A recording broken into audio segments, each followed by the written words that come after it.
Guys, welcome to my channel চিনির হ্যাংলা এসেলে। আজকে নিয়ে চলে এলাম সাদা জামুন। প্রথমে আমি ছানাতে নিয়ে নিলাম, ছানা কাটিয়ে নিয়েছিলাম। তো ছানাতে আমি একটা কাপড়ে ছেঁকে নিচ্ছি।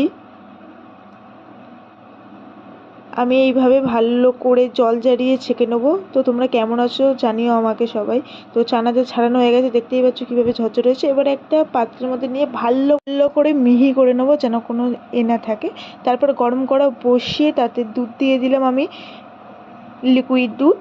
তারপরে আমি 2 চামচ সুজি দিয়ে দেবো। সুজি দেওয়ার পর আমি ভালো করে নাড়িয়ে চাড়িয়ে নেবো। হাফ বাটি আমি ময়দা দিয়ে দিলাম। ময়দার পর সুজি আর ময়দাটা ভালো করে আমি মিক্স করে নেব। তারপর একটু চিনি দিয়ে দেবো, হালকা চিনি দিয়ে দেবো। আমি চিনি দেওয়ার পর আমি দেখতেই পাচ্ছ আমি কীভাবে নাড়িয়ে চাড়িয়ে নিচ্ছি, পুরো মাখো মাখো হয়ে যাচ্ছে। তো ভালো করে শক্ত হয়ে যাচ্ছে যেহেতু, তো ভালো করে আমি নাড়িয়ে নিচ্ছি। তো তারপরে আমি একটা পাত্রের মধ্যে আমি ছানাটা দিয়ে দিলাম, আর ওইটা ঠান্ডা হতে বসিয়েছিলাম। তো পাত্রের মধ্যে ছানা দেওয়ার পর এবার ওই ঠান্ডা হাওয়া সুজি আর ময়দার মিশ্রণটা আমি দিয়ে দিচ্ছি, ছানারতে আমি দিয়ে দিচ্ছি। রেসিপি কী আনবো বন্ধুরা, তোমরা আমাকে প্লিজ জানিও। তারপরে এই ছানা আর আটা সুজির মিশ্রণটাকে নিয়ে আমি ভালো করে মাখিয়ে নেব, যেন একটুও না যেন দানা দানা থেকে থাকে। ভালো করে আমি এটাকে মিক্স করে নেব।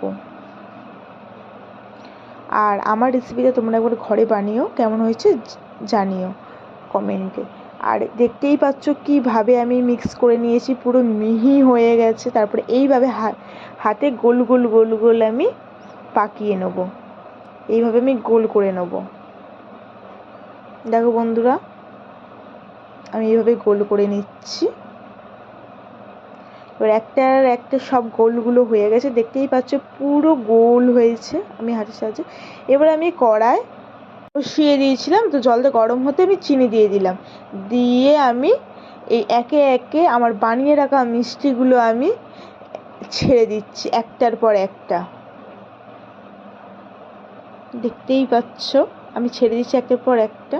তোমরাও ঘরে একবার বানিয়ে নিও। আর কেমন হয়েছে এই সুস্বাদু মিষ্টিটা, খুব কম সময়ে তাড়াতাড়ি বানিয়ে নেওয়ার জন্য আর ঘরোয়া পদ্ধতিতে দোকানের মতন, তোমরাও একবার বানিয়ে আমাকে কমেন্টে জানিও যে কেমন লেগেছে তোমাদেরও খেতে।